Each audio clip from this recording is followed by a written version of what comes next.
Good PM po, this is Ella Babe at narito na naman po tayo sa another edition po ng Trip Vlogging Team Bahay Edition po muli tayo kung saan po ako ay umorder po ng pagkain po na good for 1 week sa plant-based kusina na located po siya sa Batasan Hills, Quezon City. Tara, tikman po natin ang plant-based na ito. Nagbabagong buhay na kasi tayo. Bawas na po sa mga karne. Narito po tayo sa Trip Vlogging Team Bahay Edition. Umorder po ako ng pagkain sa plant-based kusina na pang-ulam ko at pang-merienda. At ayan po siya. Titikman po natin yung pang-Lunes na breakfast snack at saka dinner na adobo at saka omelette. Siya ang napili kong tikman ngayon. Hindi ko naman po kayang tikman po lahat siya. Inilagay ko na po sa fridge. At iinitin ko na po ngayon kasalukuyan itong uulamin ko aking papalamanin sa tinapay na omelette na vegetarian. At ayan na nga po siya. Kasalukuyang iniinit ko na po siya sa pan na ito ni Coco Martin. Hihihi na astron po. Baka naman. Ayan, init-init po natin. Hay, para nga naman pasarap nga naman po ang aking merienda. Kasi gusto kong tikman po siya kung talagang ang plant-based. At ayan na nga po, nakikurious na nga po ang lola po ninyo. Aba, in fairness ha, malaki-laki din naman ang servings po niya. Iya, minimekos-mekos ko lang po at init-init lang po natin. May natira pang konti kaya dinagdagan ko po. Ayan. At ang susunod naman po natin dito ay itong vegan na adobo. Topuski na meron pong mushroom. At ayan na nga po, excited na nga po kung binyagan po ito, tikman. At ayan na nga po, kasalukuyang ininit ko na nga din siya para papakin ko nga naman po yung portion po ng adobo na itich. At ayan na nga po, iniinit ko na po siya kasalukuyan sa aking electric pan.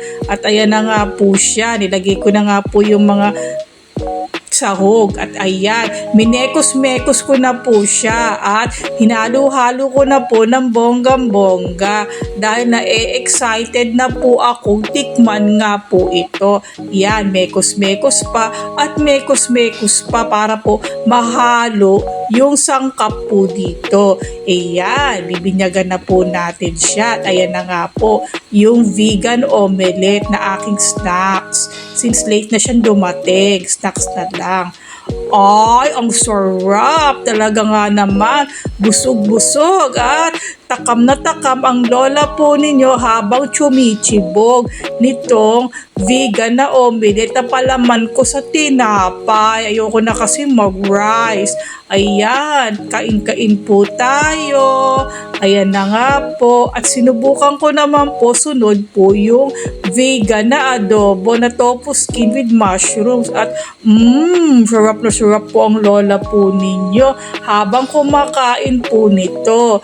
Ayan, tikim-tikim po tayo at ninanamnam ko po ang kasarapan ng adobo na vegan na itich. Ayan nga po, kain-kain tayo.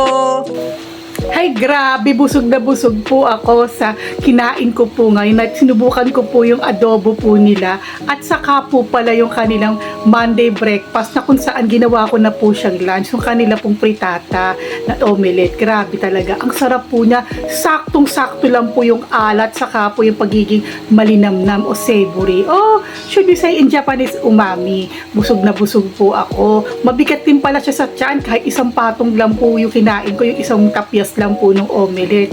Portion lang din naman po ng adobo kasi tinikman ko lang din po kung masarap nga po sila mag-adobo. At ako naman po ay nasiyahan po sa aking chinibog ngayong araw na ito. Mamaya naman po yan, snacks ko po siya sa gabi dahil mag-work na po ako mamaya. Ay nako, grabe talaga. Kaysa bili pa ako ng bili sa fast food na hindi ko alam kung ano mga pinaglalalagay doon. Subukan po natin ito kung saan pagkain ko po siya sa loob ng 1 linggo. Baka nga higit pa kasi hindi naman ako ganun kalakas kumain din po. Baka yung ulam po nila na yan, pandalawang kain ko pa po yan. Ay, grabe talaga. Hindi naman po sa nagtitipid, kaya lang po kasi mabigat na po siya sa tiyan. Talaga naman pong nasukat naman po ng maayos po ng kanila pong cook po ito. At kaya naman po ako ay busog na busog at swak na swak po. Hindi naman din pong kamahalan kahit po malayo nga po.